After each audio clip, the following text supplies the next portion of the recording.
Hi, everyone, and welcome to another episode of Unstoppable Mindset. Today, we get to have a conversation with a person who clearly, by any means and definition, is unstoppable in a lot of ways.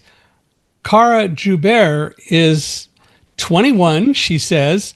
So who's going to argue with that? And she has already written 3 films, directed 2. She's very much into film and journalism and other such things. She is from England, but she is now in Australia. She has faced major trauma and challenges in her life, and she has overcome them already. And I'm not going to say more until we get into a discussion about it, but we'll get there. So, Kara, I want to welcome you to Unstoppable Mindset. We're really glad you're here. Thank you. So happy to be here. Well, it's our pleasure and our honor. So, why don't you start by telling us a little bit about kind of the early Kara growing up? You know, you obviously were born somewhere and all that sort of stuff. But tell us a little about the early Kara. Oh, the early days Kara. Season 1 Kara. There you go. Was in the beginning, yes, she was an interesting child.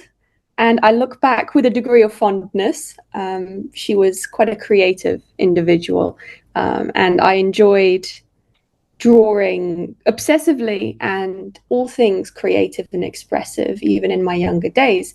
I was sort of brought up in around the London area, or I say London, which is more of a generalization, Orpington to be specific, which is a place not many have heard of. And within that space, I grew up in a loving family and had supportive parents. I've got 2 younger siblings as well. And yes, early days Kara, she was someone who really loved her family. I still love my family, happy to say. And yeah, I grew up in this supportive environment, but she had a few things to work through, as I'm sure what we will get into. So when did you start? How old were you when you started drawing? Oh, since I could pick up a pencil. Since you could pick up a pencil, so pretty young. Yeah, very young. I can't give you the exact timestamp, but it was very early on and it was very obsessive. And in part, the obsession here is what got me into my autism diagnosis, funnily enough. It's not your standard obsession related to autism, but I was always occupied with drawing something somewhere. And in my very young days, that would have been the walls. Thankfully, my parents managed to move me to paper.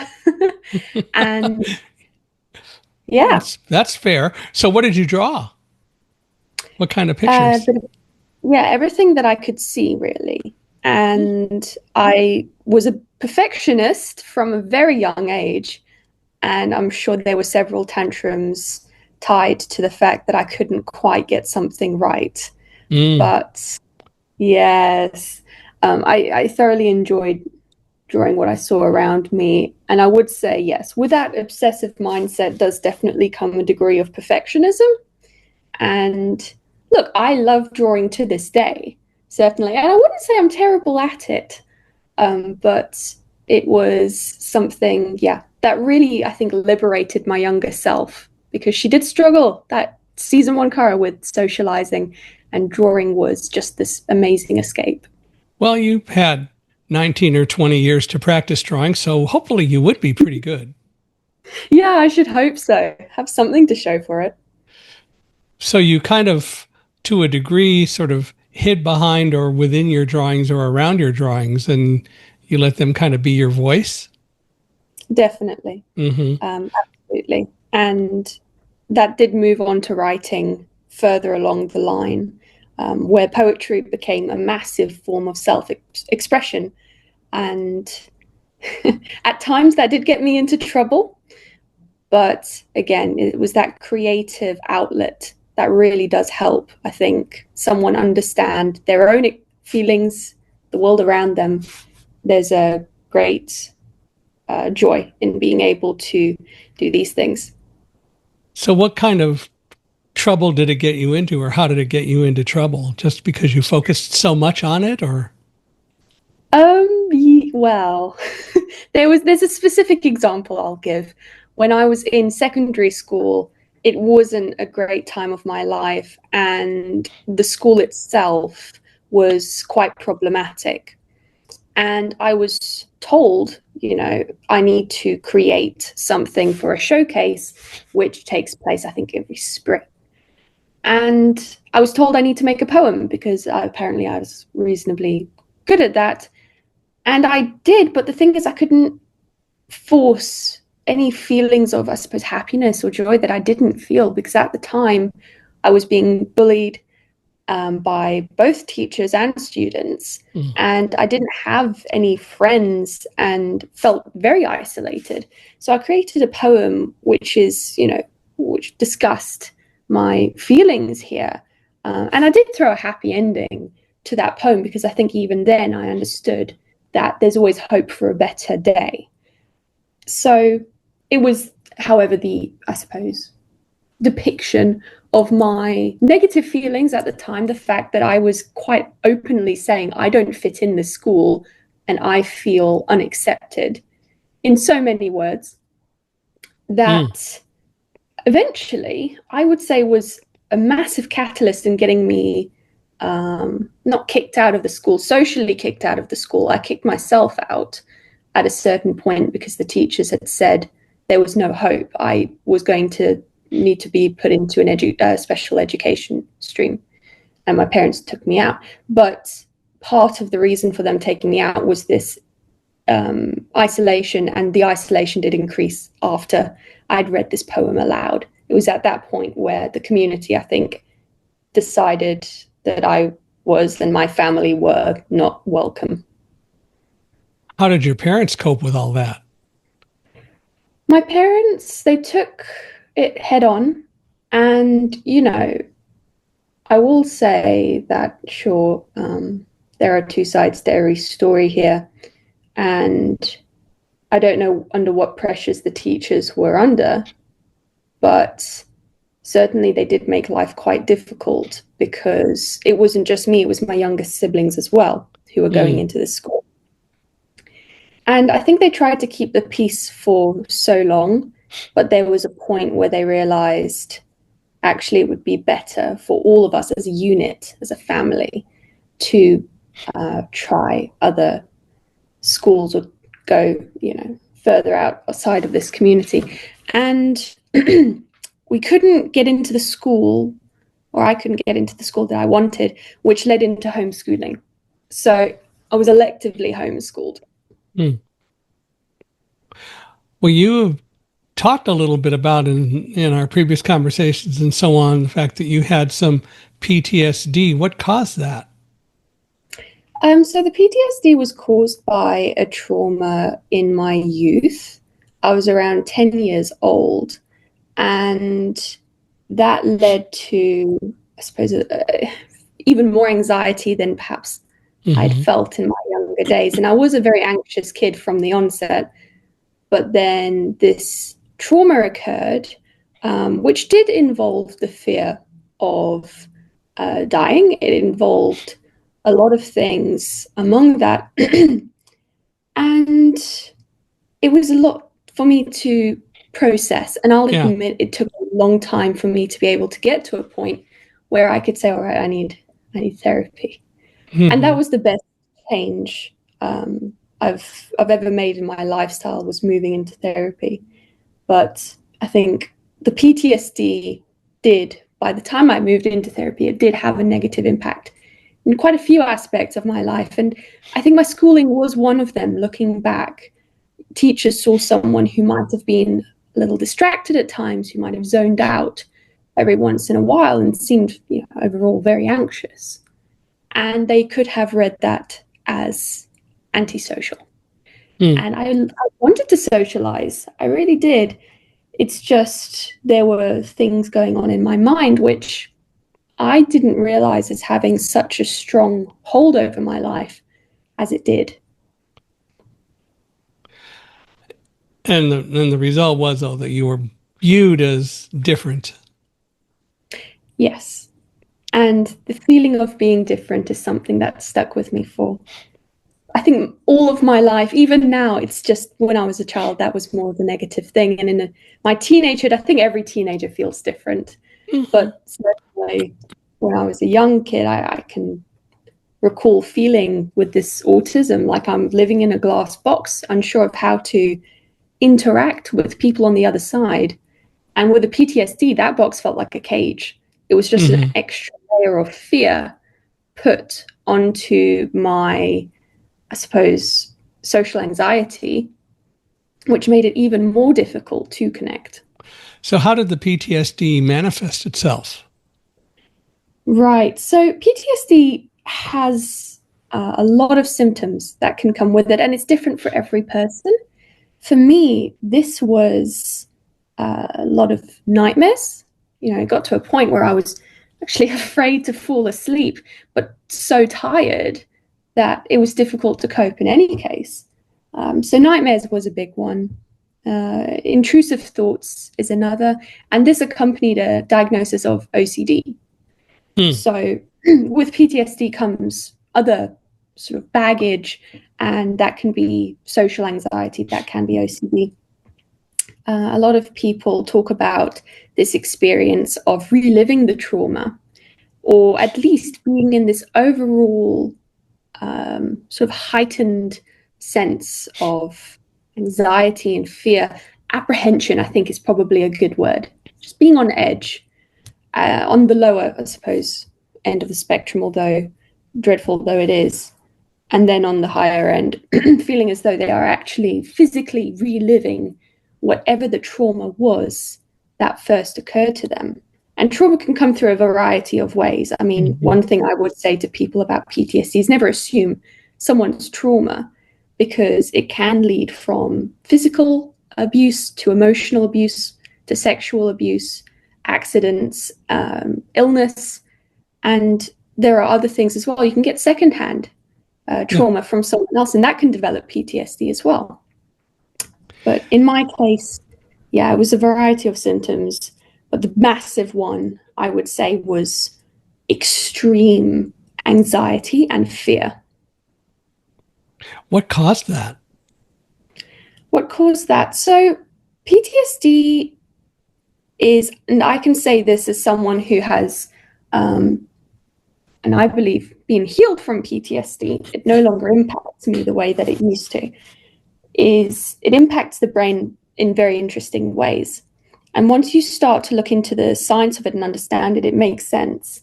So within the brain, there are different sort of segments that deal with different aspects of life, and the part of the brain, the amygdala, I believe, that deals with extreme, fear, anxiety, it deals with sort of traumatic instances, is perhaps not as, I don't want to say developed. It takes these experiences and stores them, but it doesn't do much good for the timestamp.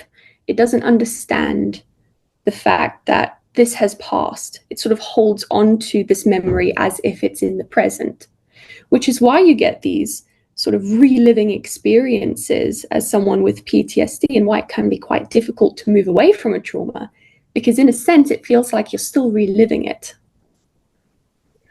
Were you able to talk about it at all, like with your parents? Yeah, absolutely. I've already said, I had a very supportive family. Right. And although they didn't quite understand it, as I also didn't understand it, I mean, I was undiagnosed for a number of years for a reason, they were always happy to support and offer hope. And it was that hope that I had to cling on to for so many of my teenage years, because when you're stuck in that really dark place, it's difficult to fathom something that you can't see. So, they took to the diagnosis very well. I think, if anything, there was a sense of relief because we understood what was going on at that point. And then it was a case of, okay, now we can work around this. And that's one thing that I think is so important when it comes to diagnoses. a diagnosis is the start of something. There are cases where you can actually mitigate the effects of whatever that diagnosis is. And in such cases, it's great to be able to pursue that. You know, a diagnosis isn't the end. It's not a case of, I've got PTSD. Oh, well, I guess I'll live with that for the rest of my life. No, because there are ways to resolve this. There are ways to work through it.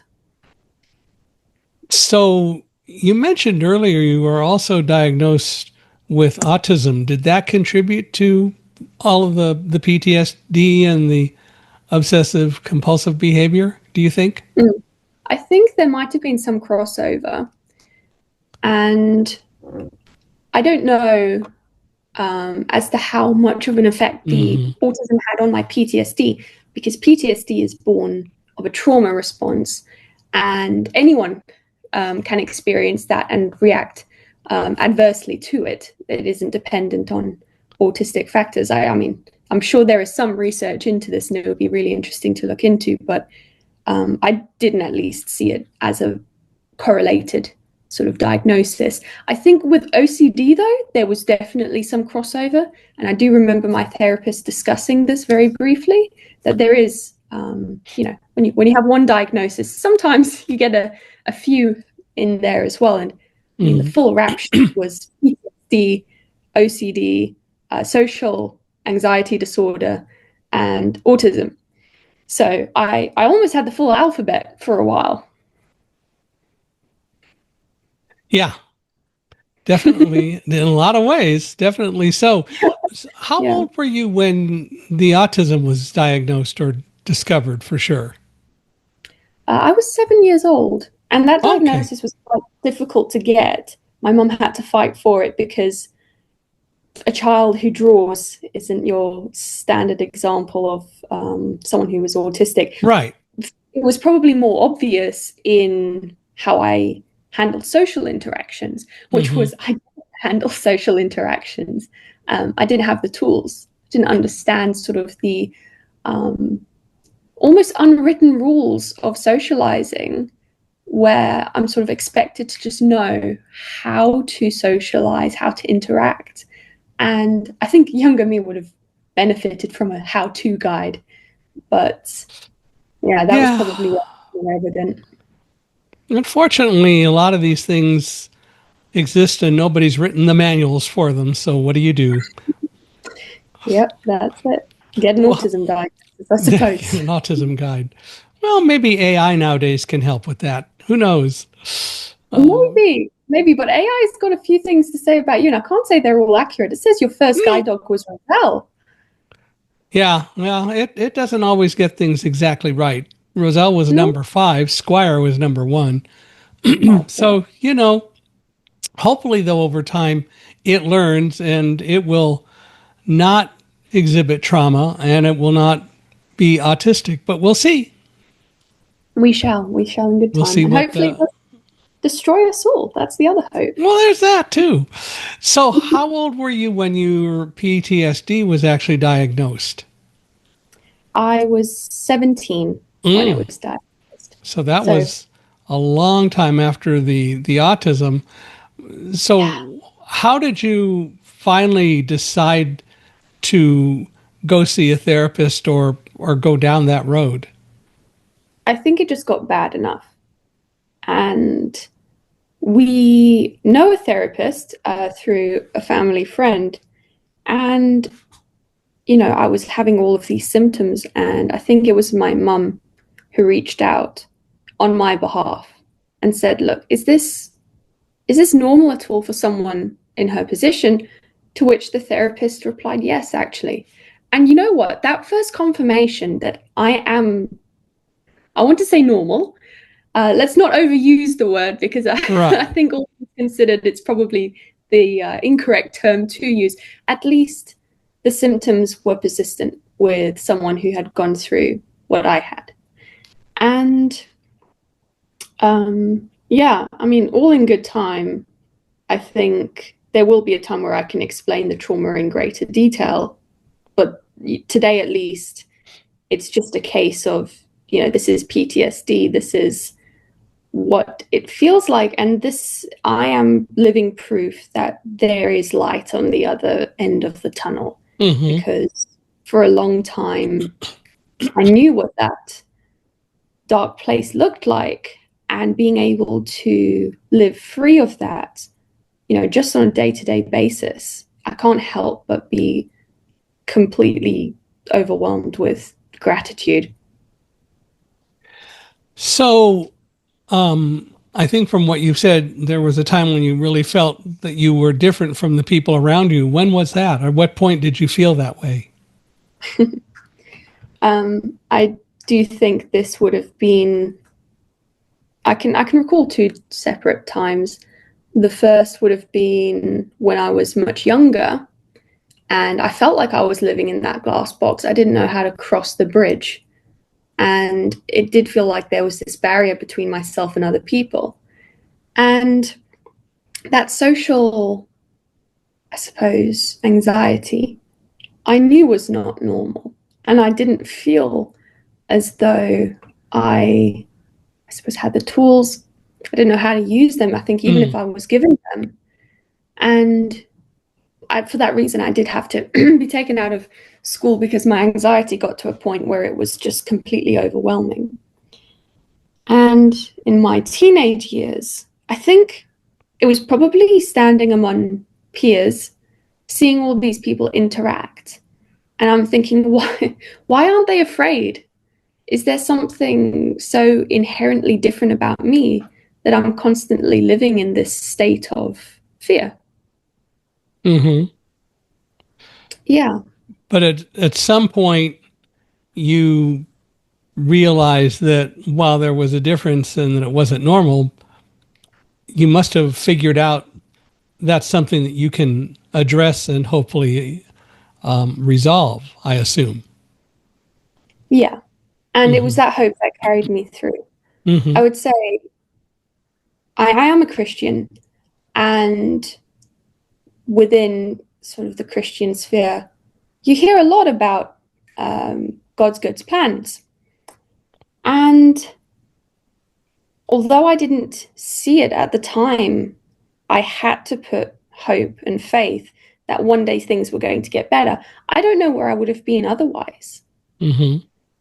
So, But you must have at least also assumed that things would get better. That is in part comes from your faith, of course. yeah, absolutely. And I didn't know when that was going to be, and I didn't know what that was going to look like. It looks a lot better than I thought it was going to be. And I'm happy to say that as far as fearing anxiety is concerned, it's very rare I'd feel either these days. And that, I mean, people define miracles in all sorts of ways, but considering where I was, I do consider that a miracle. Well, when you were diagnosed and so on, how did the people around you react, or did you tell them, or other than obviously your family knew, did you use that information to help you with others, or how did all that go? Yeah. So I I didn't have many friends in my teenage years, so there wasn't that many people to tell, to be honest. But certainly as I have grown older and been able to be surrounded by more human beings and socialize with them and interact with them, I'm actually finding that this is a really beneficial experience two-way, because I'm able to have the joy of interacting with others.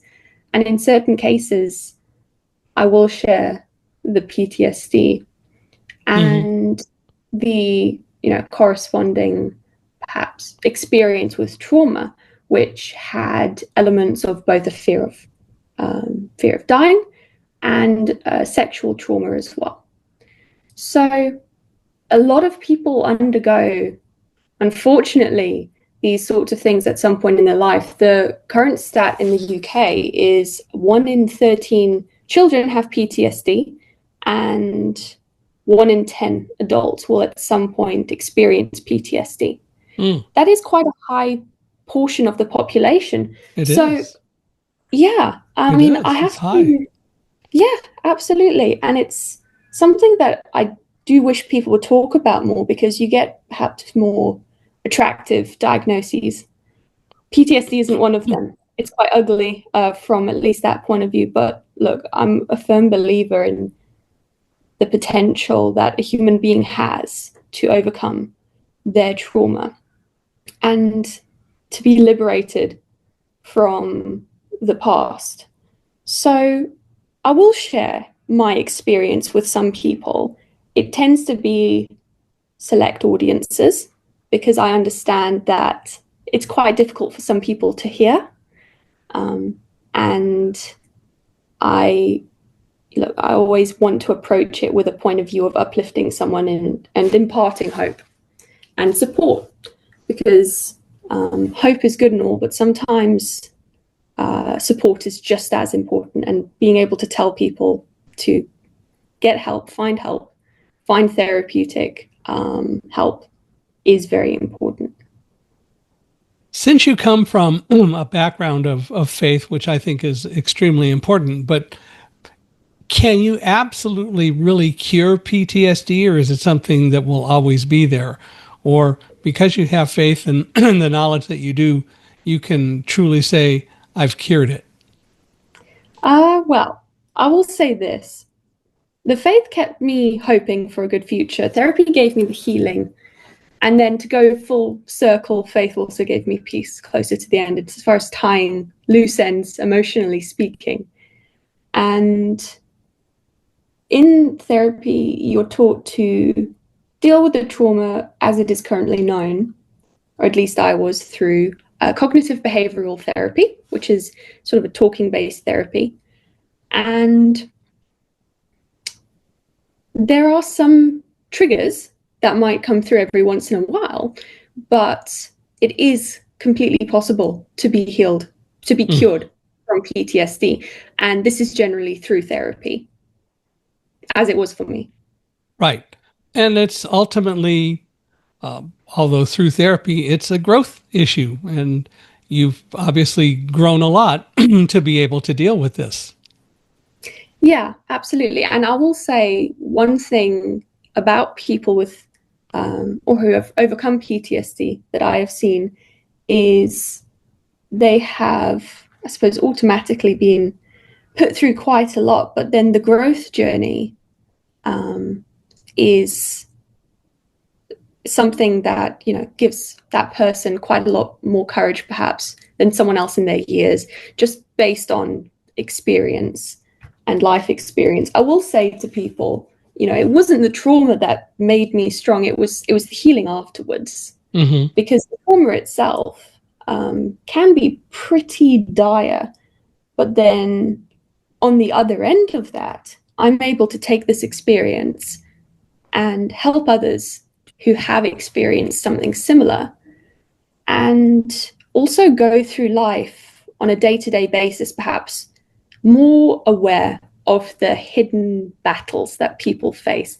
And that degree of empathy is quite important, I think, for someone of my position who loves to write, who loves to make films. It's all about telling the human story, and sometimes that means going down a layer or two. Yeah. Well, but I think the ultimate thing is that you did it. You chose to do it. However it happened, you eventually gave thought to, this isn't the way it really should be, looking at everyone else, and you made a decision to find a way to go forward. Yeah, absolutely. I mean, humans are amazing creatures at adapting, but I think sometimes that can be to our own detriment, where we adapt to what is a bad situation, and we live with that thinking this is the norm, this is the standard that we've got to endure.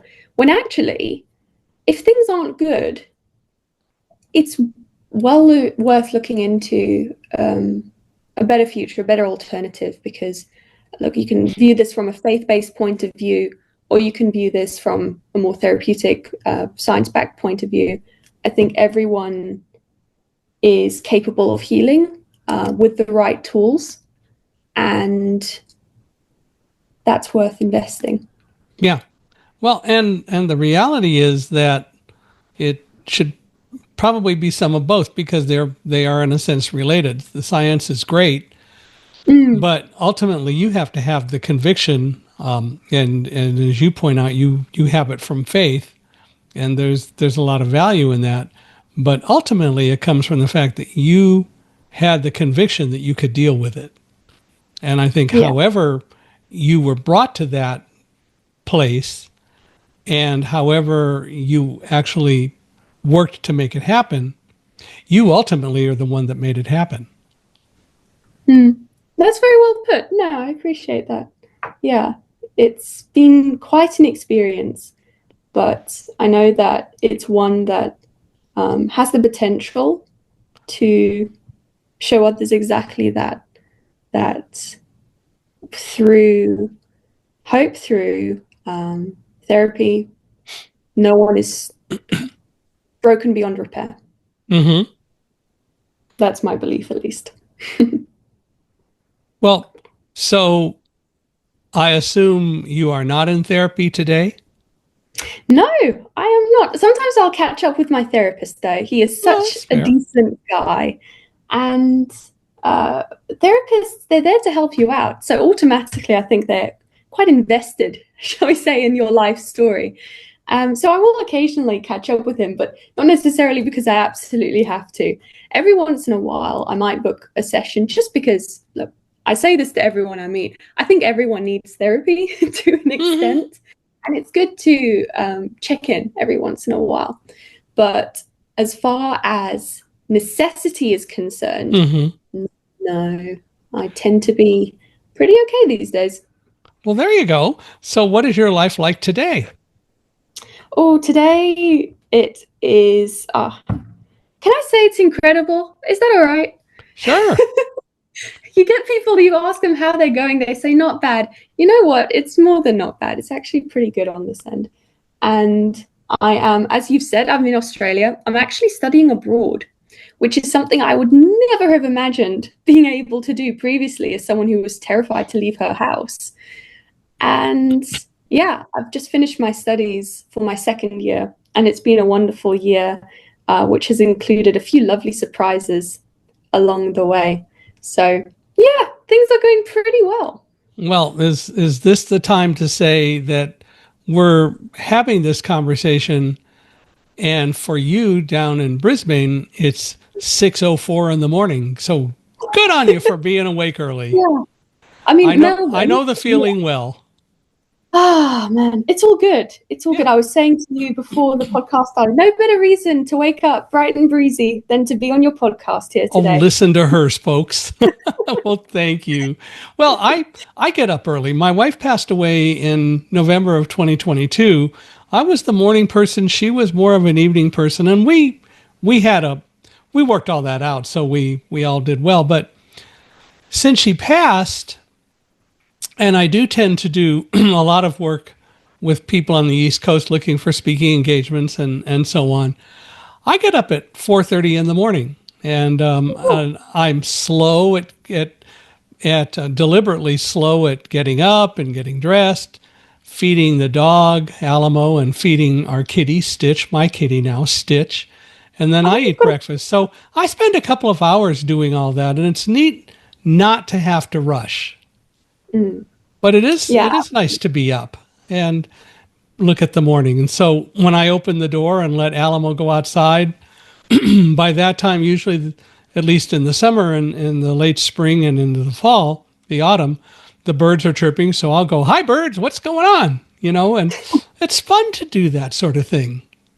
Yeah, it's nice to be up before the world is awake. I will say that. I'm not normally a morning person, but I'm considering converting because this is actually lovely and quiet. It Yeah. feels quite peaceful.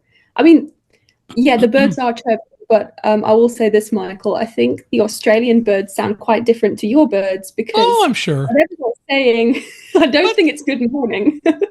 well, or it may be we were doing something and you're disturbing us, but it's still Mm, still good to talk to them and tell them hello. They'll they respond to that. I had a job working for a company once where I was the first into the office, and it was all selling to the East Coast from the West Coast. So I got up at like 4 a.m, and for 6 months, my wife, Karen, had to drive me 45 miles because we hadn't moved down to it yet, 45 miles to go from home to where I worked to be there at 6. And then she came back up. And she did that. And it was great because we also read a lot of audiobooks as we were going down the freeway that was relatively empty. But yeah, it is nice to be up in the morning. And that is what I tend to do. And I enjoy it. It's fun to be up. That's playing fabulous. playing with the puppy dog and the kitty as well. But it's just part of what makes the day a good day. And they're definitely part of what brighten up my day, I have to say. That's fantastic. How do they brighten up each other's day? A cat and a dog, do they get along pretty well? They get along well, but I don't know that they brighten each other's day other than that they know each other exists, and they're happy about that. They rub noses occasionally. They talk to each other. Okay, all right. More than just tolerant. I would never want a guide dog that had any animosity toward a cat. And I've always said that whenever I've had to deal with getting a new guide dog. Alamo's going to be around for quite a while yet. But I've always said I do not want an animal that hasn't been raised around a cat. They have to do that because I just don't want to deal with that. I've seen some guide dogs that were absolute cat haters, and I would never want that. No, of course. So to all animals. And also I can imagine from a practical point of view, if you're taking Alamo on a walk and Alamo sees a cat and bolts off, that's going to be very inconvenient for all parties concerned. Well, he could try to bolt off. He wouldn't succeed, but he doesn't. So it's okay. My fourth guide dog, Linny, loved to chase rabbits. And not to hurt them, but they're different. She wants to play with them. And, so it's cute. Well, so you've talked a lot about having PTSD and so on, but what are some misconceptions that people typically have? You've talked about it being crazy and about it being misunderstood. Tell us a little bit more about how to understand it. What are the misconceptions and how do we deal with that? Of course. So most of the times we see PTSD portrayed, it's on the television, and generally only see two symptoms, at least from my viewing, which are flashbacks and nightmares. But PTSD can look different for different people. And although, yes, these are symptoms and they are quite common symptoms, there are plenty of others. So anger, depression, anxiety, intrusive thoughts, OCD, these are all symptomatic of PTSD or an unresolved trauma. So I would recommend people doing some more research, perhaps into PTSD, if they are curious about the full list of symptoms, certainly. But yeah, another misconception I would say lies in the assumption over what that trauma was. I would say assumption is the enemy of wisdom and the food of ignorance. And people can get PTSD for a variety of reasons. We've talked a little bit about those. You can even sort of get it from knowing someone who's experienced a trauma. And I like that. Assumption is, say that again. Assumption is the enemy of wisdom and the food of ignorance. Enemy of wisdom and the food of ignorance. Yeah. There you go. You can buy use that one. I won't even copyright it. It's all yours. That's okay. Yeah. Okay. Well, that's good to hear. No, the other thing is PTSD can go away. It's not a lifelong mental health condition, or at least it doesn't have to be. And people who have PTSD, I think there's more awareness of this now, but sometimes long-standing prejudices can linger. And people who have PTSD, I mean, it seems obvious to say, but they're not weak. They are traumatized, but this is just one part of their story, and it's a part that can, through therapy, through the right sort of support systems, be healed. All humans are complex, and I don't think anyone should be solely defined on their diagnosis, because a diagnosis isn't an identity, it's a part of the identity. But sometimes this is a part, and in the case of PTSD, it's a part that can be healed. Mm-hmm. The last thing is, you know, it affects a massive number of the population. We've spoken a bit about the statistics before. PTSD UK says that 1 in 10 people are expected to experience PTSD in their lifetime. That's 10%, which is pretty high for something that, in my mind at least, isn't spoken about as often as other conditions, such as autism, such as ADHD, that tend to get a lot of the talking point spotlight that we see in media. So those are a few of the misconceptions, I would say. When you meet or encounter someone, how do you know whether they're dealing with PTSD or not? Or is that something that people can tell? And kind of the reason for asking that is one of the questions that basically comes up is, what are some good and bad ways to deal with someone who has PTSD? But how do you even know in the first place? That's a good question. I think sometimes it can be a little more obvious. Again, I would avoid any assumptions. Because even if someone has experienced something traumatic, it doesn't mean that they will automatically get PTSD. This doesn't affect everyone who's gone through a trauma. It does show through in some physical ways, in my experience. Someone who is quite perhaps disconnected, and among the more obvious symptoms, perhaps panic attacks relating to triggers. And these are some of the ways you can see someone who has PTSD, but generally the only way you will truly know is if that person says. Or you're a therapist and you're able to do a diagnosis without there's that, of course, consideration. But that would be quite a challenge, I think, for any therapist to undertake. So certainly it can show through, but I do think the only way you'll really be able to know is if a person discloses that information with you. So if there are people listening to us today who have or think they have PTSD, what would you say to them? I would say you are not broken beyond repair. And it's so easy to take blame upon yourself for the trauma that we carry. And it's easy to think that this is just a part of yourself that you need to hold on to, as in internalize in such a way that hopelessness can sometimes be, unfortunately, a part of that. But maybe you are, going back to it's easy to take blame upon yourself. It's undeserved because maybe you were at the wrong place at the wrong time, or you trusted someone and they betrayed that trust. But the power of hindsight comes only after, not during, is one thing I will say to people with PTSD. And then was a time of survival. You did what you could to the best of your abilities at the time, but now is the time for healing.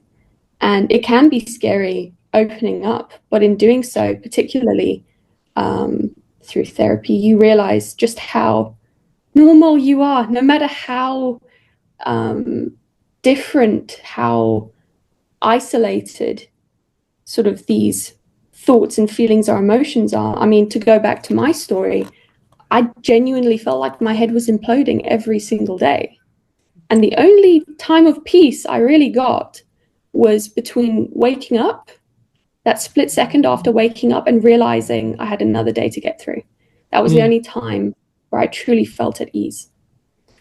And, going back to you are not broken beyond repair, the brain is amazing. And I would say to people with PTSD, yes, your brain is amazing, but it's been holding on to this survival mechanism. And if it's been causing you pain and fear, then I, implore you to consider that there is hope. And despite the lies that our heads can sometimes tell, you are capable of healing with the right tools. Now, I would say if the symptoms of PTSD feel relevant to people listening, or even if they suspect something is wrong, regardless of whether they can identify a trauma or not, because sometimes these things are really hidden in the back of our heads, I would suggest looking into therapy. Cognitive behavioral therapy did a world of good for me. There are other forms of therapy, but for me, that was very effective. And although not everyone's healing journey is the same, I would recommend people to just get help. That is the bottom line. If I could summarize in 2 words, get help. And I say this as someone who got help, and it has made a massive difference in my life. How long were you in therapy? Oh, good question. I would say probably for about, let's see, for about 2 years. But Okay. then, as far as like the actual PTSD is concerned, the most confronting part of therapy, because it isn't the most comfortable process, tackling trauma, the more difficult parts of therapy probably lasted for about, I want to say 6 months, but that was 6 months of improvement. That wasn't just 6 months of feeling nothing but sort of frustration and distress. No, I saw in those 6 months, even within the first week, even I saw there was improvement. But yeah, as far as like the hardcore processing of the PTSD, that probably lasted for about 6 months to a year. And then I still went to therapy for some time after that. But by that point, the symptoms had definitely diminished quite a bit. Okay. Well, if we're going to get real serious, so are you drawing still today? Oh, that's the most difficult question you've asked me on this podcast. No. I still do. Yes. I would show you a few of my drawings, but I think that would be a fruitless pursuit. Yes. Well, some people can see them on YouTube, but what do you draw today? Are you recording this visually as well for folks to? Okay, well, in that case, for the folks back home. But if you're going to hold them up, you have to tell us what they are for those of us who don't see them. Of course. So I've definitely expanded my horizons since drawing. I also do watercolor and acrylic and oil, anything sort of artsy, I absolutely love. And I'm holding to the camera now sort of a small well, I say small, it's about an A4 sized picture of a whale, but within that whale, I have painted a watercolor galaxy. Oh, yeah. So the whale is the border of the galaxy. Exactly. Ah. And it's just surrounded by white. So this is one of my cheat paintings because it's quite easy to do. But yeah, I have drawn quite a few other things. My dad was a graphic designer. So I'm going to blame that side of the genetic pool for the interest. Or you can say you came by it quite honestly, which is fair. Maybe a combination of both. So you decided, so you went through homeschooling. And did you get a diploma like people normally do in school, or how does all that work with homeschooling? Yeah, so homeschooling is probably another thing that has a few misconceptions attached to it. But truth be told, everyone's approach is different. So yes, you will still get the homeschooled family who focus mostly on things such as sewing and cooking and doing all that. I would recommend people don't assume automatically that's what homeschooling looks like. I've been given that assumption before that, oh, I'm homeschooled, that must mean I'm like really good at cooking. I am, but not because of the homeschooling. Yeah. No, I did sit my GCSEs, which I'm not sure what the equivalent is in America, but it's the exams you sit when you're around 16. And I did reasonably okay, I would say. I also sat them a bit early because I could, so as to get that out of the way. And then as for my A levels, which is the next set of exams, I chose sociology, politics, and law as my 3 subjects. And I did pretty okay in those as well. I got 2 B's and a C, which, I can't scoff at that. I was very close to getting 2 A's and a B, and that's something I've since let go, because now starting university, I am pretty much an A student. So going back to the teachers who said I couldn't, haha. Yeah, you should go visit your former teachers and say, "Hey, check this out." The school's been shut down since then. So There you go. See, so yeah, good I'm not going to decisions. say more than that, but No. yeah. Well, so what are you studying in university? Yes, so I'm studying, I'd say, mostly two things, one officially and one unofficially. Officially, I'm studying journalism. That is what Okay. my degree is in. And that has been so much fun. I mean, it's through the journalism course that we actually first met, because you Right. were a guest on Alex Lefchuk's podcast, and that's Hmm. when we were first introduced. So I was on that podcast because of my journalism studies. Or at least that's how I met Alex myself. And it's been such a fun experience of being able to speak with a variety of people, and from going from someone with social anxiety to going to a place where I actually love speaking to people is another massive change. And the journalism degree has been great in sort of pushing me out of my comfort zone from that point of view. And now I love talking to people, as you might or may not have already gathered. And unofficially, I'm studying filmmaking. So Oh, I've got the journalism side of things, but then I can't use the word sneak, because the film lecturers know I'm there, but I will go to certain film lectures and screenwriting seminars.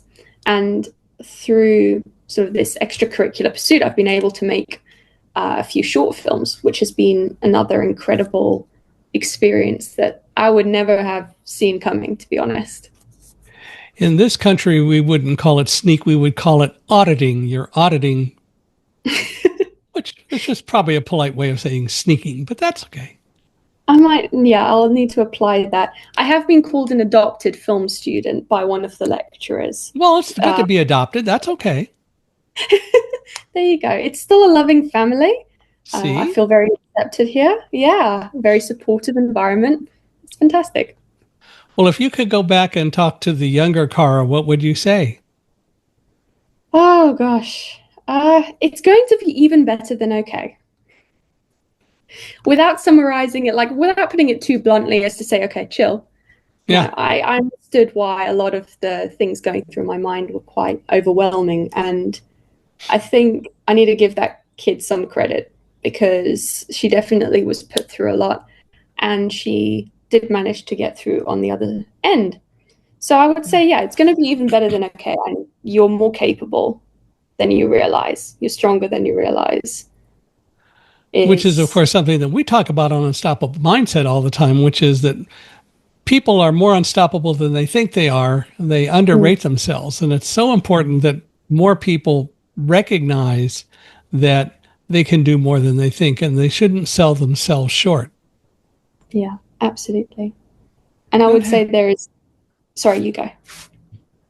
and it happens all too often that they sell themselves short. Mm. No, absolutely. I mean, I was just about to say, it's almost like there's a, like the word pandemic has been overused, and Mm-hmm. uh, perhaps, relates to some unfortunate events in 2019, 2020. But I would say there is a bit of a pandemic of negativity. And I have seen it among my peers where people do sell themselves short. Yeah. And I think there is a lot of power in the way we talk over ourselves, and a lot of power in the way we talk about others. Yeah. And I've heard it all too often that a situation is hopeless. As someone who's come from what could have been a hopeless situation, I renounce that statement quite a bit, because it's very rare, I would say, that a situation is truly hopeless. And even when it is hopeless, there is still some good to be had in the future, and that is so worth holding on to. What caused you to decide to do some traveling and studying abroad? How did all that work? Yeah, so as I said, I used to be someone who was very scared to even leave the house. Mm-hmm. So how did I make the jump from that to here? Well, the therapy definitely helped because my therapist was aware of my autistic side of things and was able to give me some techniques to be able to feel more comfortable at ease around people outside of my, I want to say, comfort zones. And yeah, I was able to apply that. The opportunity came around quite unexpectedly. There was a talk that we had as a year group, the first year, I think, of journalism. And very early on, you had to decide whether or not you were going to apply because there was a deadline. Mm. And at the time that I applied, I will admit I didn't feel 100% ready, but I was putting hope, I was putting faith in there would be a future in which I will be ready, because that's what I want. I want to be able to get out of my comfort zone, because one thing I've found is outside of the comfort zone, there are amazing opportunities, amazing things happen. So I applied and I didn't hear back for a while. And then there were some interviews. And it was at the interview stage where I really had to, fight for my position as someone who was going to study abroad. And I did. And I think for this particular setup in Australia, 30 students applied and only 3 were accepted. And thankfully, I was one of those. And so you're spending the winter in Australia.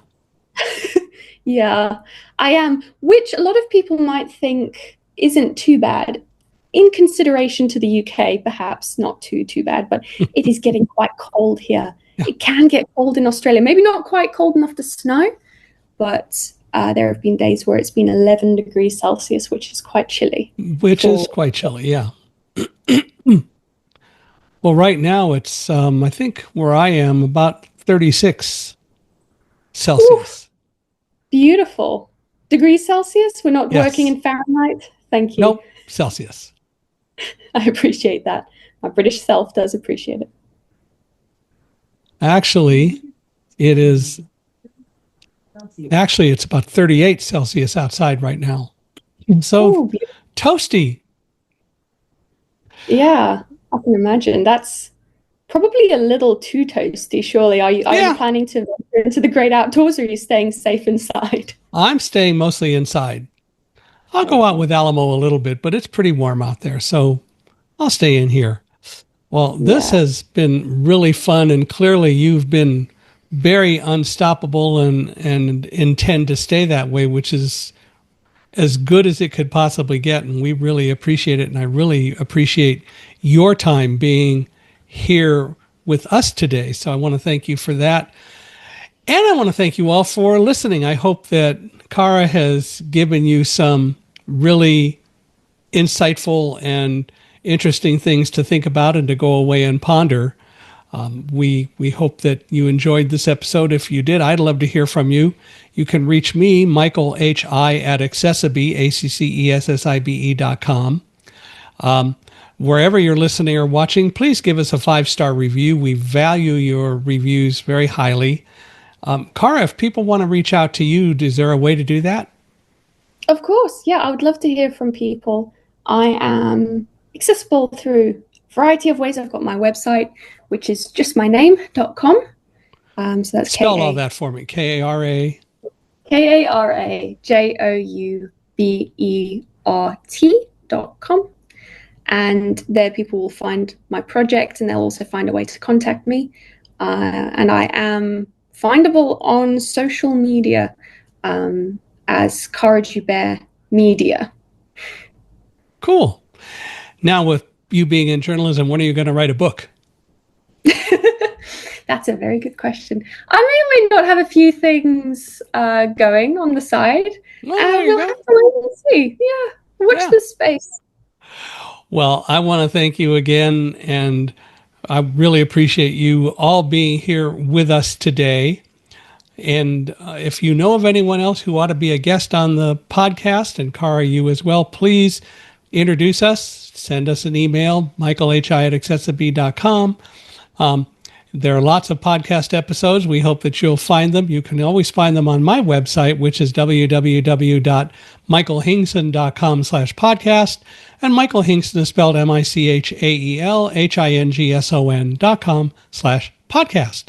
So love to hear from you. And both Kara and I would really appreciate anything that you have to say. And once more, Kara, I want to thank you for being here. This has been absolutely fun. Thank you. I've had a completely fun time here myself. Thank you. It's been an absolute joy.